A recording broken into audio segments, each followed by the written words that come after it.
জাতীয় সংসদ নির্বাচনে নিরঙ্কুশ সংখ্যাগরিষ্ঠতা পাওয়ার পর সরকার গঠনের প্রস্তুতি শুরু করেছে বিএনপি। দলীয় মহাসচিব মির্জা ফখরুল ইসলাম আলমগীর ইতোমধ্যে ঘোষণা দিয়েছেন 15 ফেব্রুয়ারির মধ্যেই নতুন সরকার শপথ নিতে পারে। দীর্ঘ প্রায় 2 দশক পর দলটি আবারও রাষ্ট্র ক্ষমতায় ফিরছে, আর নেতৃত্বে রয়েছেন চেয়ারম্যান তারেক রহমান। এই প্রেক্ষাপটে রাজনৈতিক অঙ্গনে সবচেয়ে বেশি আলোচিত প্রশ্ন, নতুন মন্ত্রিসভায় কারা থাকছেন, বিশেষ করে তরুণ নেতৃত্ব কতটা জায়গা পাচ্ছে।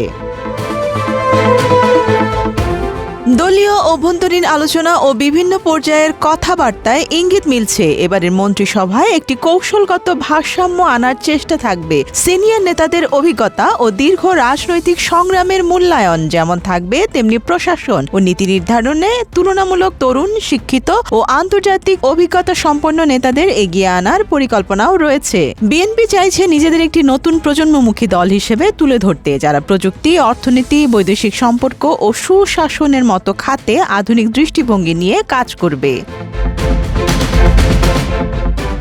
দলের রাজনীতিতে উত্তরাধিকার একটি বড় বাস্তবতা। প্রভাবশালী অনেক নেতার সন্তান এবার নির্বাচনে জয়ী হয়ে সংসদে যাচ্ছেন। তাদের বড় অংশই বিদেশের খ্যাতনামা বিশ্ববিদ্যালয়ে পড়াশোনা করেছেন এবং নিজ নিজ এলাকায় সাংগঠনিকভাবে সক্রিয় ছিলেন। এই প্রেক্ষাপটে আলোচনায় উঠে এসেছে ইশরাক হোসেনের নাম, যিনি তরুণদের মধ্যে জনপ্রিয় মুখ হিসেবে বিবেচিত।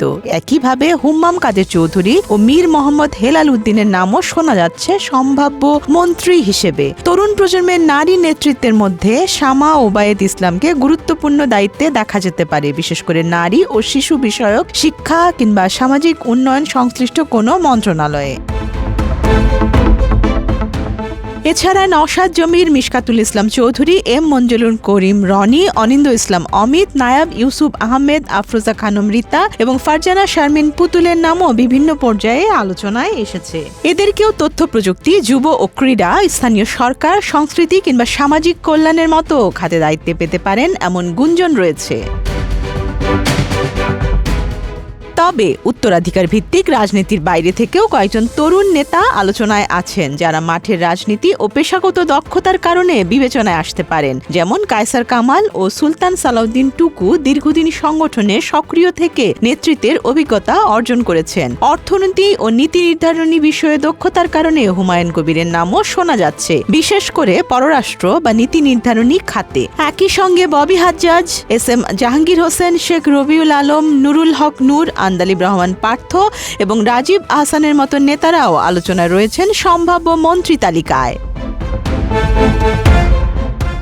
রাজনৈতিক বিশ্লেষকদের মতে বিএনপি যদি সত্যি তরুণদের বড় অংশকে মন্ত্রিসভায় অন্তর্ভুক্ত করে, তবে তা দলটির ভাবমূর্তি পুনর্গঠনের একটি কৌশলগত পদক্ষেপ হিসেবে দেখা হবে। এতে নতুন প্রজন্মের ভোটারদের কাছে ইতিবাচক বার্তা যাবে এবং রাজনৈতিক মহলেও একটি সংস্কারমুখী ও আধুনিক প্রশাসনের ইঙ্গিত মিলবে। তবে একই সঙ্গে দলীয় সিনিয়রদের প্রত্যাশা, আঞ্চলিক ভারসাম্য, নারী প্রতিনিধিত্ব এবং জোট রাজনীতির সমীকরণ সবকিছুই বিবেচনায় নিতে হবে।